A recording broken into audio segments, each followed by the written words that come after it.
Casper and Dennis here for Submission Radio, proudly brought to you by Musashi. Standing with a man who took a long flight to cheer on his good teammate Austin Arnett, Michael Chiesa. What's it like when you get the call to say, hey man, we're going to Australia. Buckle up for a nice 14-hour flight. Hey, I don't mind it at all. This isn't the first time I've had to go across the world for one of my teammates. I've got to hold the spit bucket in Sam Cecilia's corner many times in Japan, Brazil, all sorts of places, Sweden. So yeah, I just get to throw another stamp in my passport, courtesy of Austin. So pretty excited to be in his corner, and this is a great fight for him. And it's like what we like to say at our gym is we get paid to invade. You see a lot of our teammates. I haven't actually had to fight internationally in the UFC yet. But yeah, we always have. You were here for Adelaide a few years ago, but you weren't fighting there either. So every time you come to Australia, it's good times, all right? Yeah, it is good times. I had a great time in Adelaide, and it's good to be back in Australia. First time in Melbourne, and I love it, man. Clean city. Reminds me kind of Calgary, so it's a good place. Did you really send Dana White that 10-year challenge of the egg compared to Really? I did. We banter back and forth a lot. Like some people, if you saw People wouldn't know that. People wouldn't expect that. No, and I think if people saw the way him and I text each other and talk shit, they'd be like, you really talk to him like that? He's going to cut you. I'm like, dude, Dana loves that shit. He likes him. He likes to talk crap back and forth. He's that kind of guy. So, yeah, I hit him with the 10-year, the egghead challenge. Yeah. I'm glad it went over well. So you send a lot of spicy memes over to Dana White, right? Oh, yeah. I don't want to get into it, but yeah, we've sent some heat back and forth. It's pretty funny. Yeah, it's good. Obviously, you're coming off a great win over Carlos Condit. Tell us, how does it feel to sort of be still sort of basking in that win? It wasn't too long ago that you got it. And where are you at right now in terms of a turnaround and when you'll be fighting next? I wouldn't say I'm basking in the win still too much. I'm definitely liking being back to where I know I belong, and that's in the win column. I train too hard and work too hard to be on a 2-fight losing streak, and on top of everything that happened last year. So, more than anything, I'm not really so focused on the fact that, like, I'm not riding the high from the win. I'm just really riding the high of just getting that dark year last year put behind me. 2018 was tough, you know what I mean? So I'm just glad 2 days before the year ended, I really got to turn things around, and yeah, it's nice. I'm already ready to move forward, and I think May or June is going to be the timeline. I have a little procedure that I got to get taken care of. Once I get done here, I'll get it done in the States. What is it? I don't want to say too much, but yeah, just something that I sustained during the fight, and just want to get it taken care of. I have to get it taken care of before I move on. The UFC is not going to let me go into a fight with this injury lingering. So we'll get that taken care of, and we'll go from there. What do you think about Damian Maia saying that he'd have interest in fighting you next? Yeah, I mean, that's cool. I mean, it's flattering coming from Damian. I just don't think I don't fit his timeline. I don't see May 9th in Curitiba fitting into my schedule. We already got an opponent in mind. We already got a guy in mind. I can't really say too much. But I think the UFC is really looking to go a different direction with me and this certain guy. And more from that will come soon. But thank you, Damian. I'm a big fan of the guy. You know what I mean? I'm a grappler first, so I'm a big fan of him. And it's flattering that I'm on his radar, but I just don't see it. I just don't see it in the foreseeable future. Yeah. When you look back on fighting at lightweight, now being a welterweight, how relieving is it to you that you're now at this weight class? And looking back at all the stuff that you had to go through, do you just look back at some of those cuts and some of the things that you did and just go, what was I doing here? Look at where I'm at right now. It's very relieving, but the sport it's hard to really know what's right sometimes. And for me, I grew up as a wrestler. I grew up cutting. Even in high school, I was cutting a ton of weight. So I'm like, this is just normal. I just got to deal with it. And more than anything, my body's just really happy. I mean, I would get done with the cut to 55, and my body would just balloon up just super big. I'd be like 205, like within 2 weeks. I'd be huge. And yeah, after my first cut to 70, I haven't broke 200 pounds one time. My body's very happy. I still got a six-pack. You know what I mean? I haven't been able to train very much because I've been injured. So I'm like, I still got a six-pack. Yeah, you know what I mean? Sweet.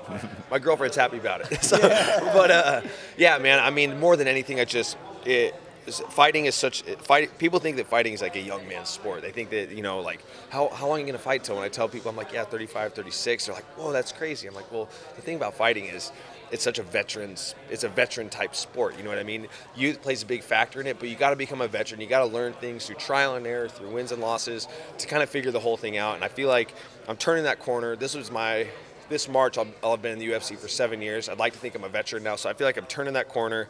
I feel like the best years are ahead of me, and I'm in the right place at the right time. For sure. And I was going to say you can enjoy all the good food here now that you're in a weight class above. But I was going to say we saw that you chimed in as far as the lightweight title picture on Twitter, and you revealed that Tony Ferguson blocked you on Twitter. What's the deal there? I don't know. I think that I got a ton of respect for the guy. He's super tough, and we were scheduled to fight. Back in 2016, it never worked out. And I think maybe because I just talked about it. Like, people would always be like, what's your dream fight? I'm like, oh, dude, fighting Tony Ferguson. And that's not the fans' dream fight as well. And it's not like I'm picking on the guy because I don't think he's good. If you want me to pick on a guy I don't think he's good, I could do that. But I'm not saying that. I'm the type of guy, like, I want the toughest challenges. I look at Tony Ferguson matchup-wise. That is the hardest matchup that's going to bring the best out of me. You know what I mean? So I think that maybe he might have interpreted that the wrong way. But even after he'd already had me blocked, I ran into him after weigh-ins for 223 or 226 when I fought Pettis. Ran into him after weigh-ins, and he was like, "Come right up, hey man, how are you doing? Okay, you're okay?" He came up to you? Yeah, hey, you okay? We talked for a while, and I was like, "Yeah, man, fucking best of luck, dude. I'm a huge fan, dude. You're always doing great. Love watching you." And then blocked. I can't do anything. So if he watches this, the message is, Tony, come on, man, we're friends here. Tony, we're not in the same weight class anymore. Let's be friends. You know what I'm saying? I got a ton of respect for the guy, but it is what it is. You know what I mean? Different strokes for different folks. Maybe he just doesn't know I'm blocked. Maybe he just has a lot of people blocked. He had Jesse Jess blocked. Maybe so who knows? Blocking spree on him, maybe. Yeah, blocking him out, dude. Blocking me out, man. I guess, whatever works for him. Still pulling for him every time he fights. And, God, I really hope it. If you saw the tweet about the Fire Festival I put out, then you saw the tweet that I said, give the guy a fucking title shot, for Christ's sakes. I mean, dude, best winning streak in the UFC right now. Give the man a title fight. Give Tony Ferguson a title fight. He needs it. This could lead to an unblocking. Just quickly there, before you wrap up, a big title fight in the welterweight division, Tyron Woodley versus Usman. A lot of people sort of shocked that Colby Covington wasn't the one that was going to get the shot. What's your thought on the whole situation and your prediction for that fight?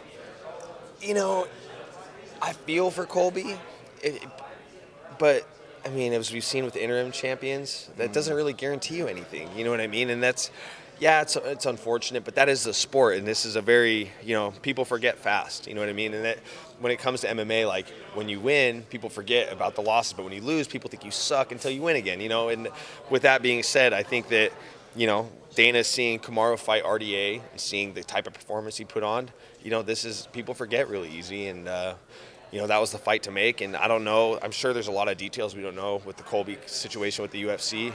Nonetheless, I'm really excited to watch Kamaru Usman and Tyron Woodley fight, and I'm sure, Colby's going to get back in the picture somehow. He's probably going to have to take a fight, but I'm super excited to watch Woodley and Usman nonetheless, and, hopefully we'll get to see Askren and Usman. That's the fight. I keep thinking about that fight more than I think about the fight he actually has coming up. So, a lot of good things coming up at welterweight. Just quickly before we let you go, any idea how the main event and the co-main event plays out? I know these are very tough fights to sort of predict. This is the hardest main event to pick. Usually in the sport we see a lot of, it's usually the young versus the old. You know what I mean? There's always and we see that in the co-main event with Anderson and Israel, but usually with these title fights, it's always kind of a lopsided thing age-wise. That doesn't really play a part in who wins, you know what I mean? But you got two guys close in age, Ultimate Fighter champions, somewhat similar styles. I got the fans winning this one. You know what I'm saying? I really do. I mean, this is I don't know who's going to win this fight. There's a lot of different ways it could go down, but I think the fans are going to win more than anybody, because I think it's going to be one of the best main events we've seen in the last few years. What about Israel Anderson? Do you think that one's a little bit easy to pick, or? That's a fight where I'm going to lean a little more towards the youth. But, I mean, Anderson Silva is one of the greatest of all time, and striking is his proficiency, as is Israel's. But maybe Anderson's going to be able to pick him apart, see a few more openings. 10 more years as a veteran in the sport over Israel. So we'll see, you know what I mean? But these are two hard fights to pick for sure. Well, Michael, enjoy Melbourne. Have a good time, and best luck to your team this weekend. It's great to see you down here. Thanks, gentlemen.